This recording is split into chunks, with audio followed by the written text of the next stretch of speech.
Hello friends, आज हम बनाएंगे तुअर दाल, जिसे अरहर की दाल कहते हैं, कुछ लोग तुअर की दाल कहते हैं। बहुत ही टेस्टी बनती है। आज हम इसे बिना लहसुन प्याज के बनाएंगे। बहुत ही एक अमेजिंग टेस्ट होता है इस तरह से। अगर आप इस तरह से बनाएंगे तो हमेशा इसी तरह से बनाना पसंद करेंगे।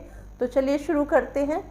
मैंने इसके लिए 1 कटोरी दाल ली है और इसे हम अच्छे से वॉश कर लेते हैं। एक बाउल में से हम ट्रांसफ़र कर लेते हैं और इसे प्रेशर कुकर ले लेंगे, उसमें डाल लेंगे अपनी सारी दाल। और इसमें फ्रेंड्स हमें 1 कटोरी हमने दाल ली है तो इसमें मैं 6 कटोरी पानी डाल रही हूँ। 5 से 6 लोग इसे इजीली खा सकते हैं। और इसमें हम 1 चम्मच नमक डाल देंगे और 1 छोटी चम्मच हम हल्दी पाउडर डालेंगे और आधा छोटा चम्मच हम इसके अंदर लाल मिर्च पाउडर डाल देंगे और इसे हम 1 सीटी लगा लेंगे। लिड को बंद कर देते हैं और इसे थोड़ा सा अच्छे से मिला देते हैं और इसके बाद हम लिड लगा देंगे और 1 सीटी लगाना है फ्रेंड्स। हमें ज़्यादा सीटी नहीं लगाइएगा फ्रेंड्स, नहीं तो ये बहुत ज़्यादा जल्दी गल जाती है। 1 सीटी में ही दाल बहुत अच्छे से गल जाती है। हमने 1 सीटी लगा ली है। बहुत अच्छे से हमारी दाल देख लेते हैं, पक गई होगी। और ये देखिए एक्चुअली में ही अच्छे से पक गई है।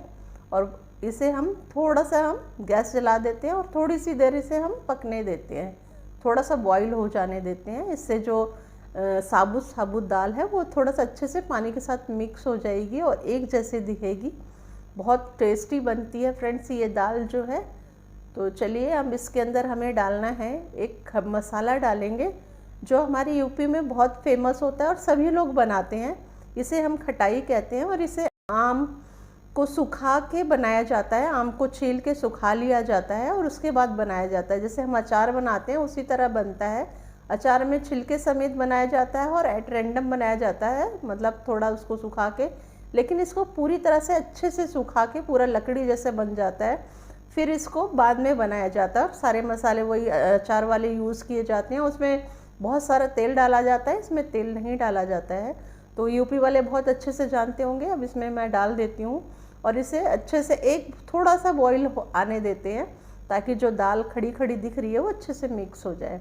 तो देखिए फ्रेंड्स, दाल में अच्छे से बॉईल आना शुरू हो गया है। बस इसे अच्छा सा एक बॉईल आ जाएगा तब हम गैस बंद कर देंगे और देख लेते हैं। देखिए अभी अच्छे से मिक्स नहीं हुई है, बस एक बॉईल आएगा तो और अच्छे से मिक्स हो जाएगी। और देखना बॉईल आ चुका है और उसे हमने उतार लिया है और उसकी जगह एक पैन चढ़ा दिया है। हम छौंका लगाएंगे फ्रेंड्स दाल में।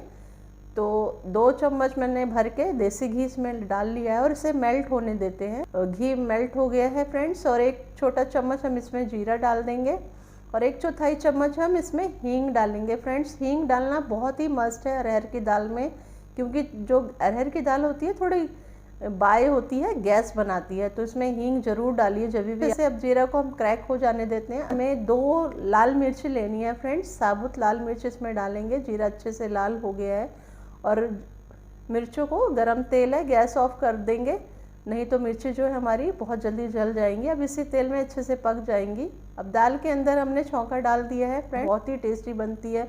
और जीरा और हींग का जो तड़का होता है ना फ्रेंड्स, बहुत ही अच्छा, आप बनाते हो तो जानते ही होंगे, बहुत अच्छा खुशबू आता है जब दाल ये वाली बनती है। तो अब दाल हमारी बन के रेडी है फ्रेंड्स। चाहे आप इसे चावल से खाएं, रोटी से खाएं, कैसी भी खाएं, बहुत टेस्टी लगती है। और देसी घी का तड़का तो उसमें कमाल होता है। और दाल को हम सर्व कर लेते हैं फ्रेंड्स। और इसमें जब भी दाल सर्व करें थोड़ा सा इसमें आप देसी घी डाल दीजिए, तो इसके जो टेस्ट का है उसका जवाब नहीं, बहुत ही लाजवाब दाल बनती है फ्रेंड्स। अगर आपको मेरी ये रेसिपी अच्छी लगी तो लाइक कीजिए, शेयर कीजिए एंड सब्सक्राइब कीजिए।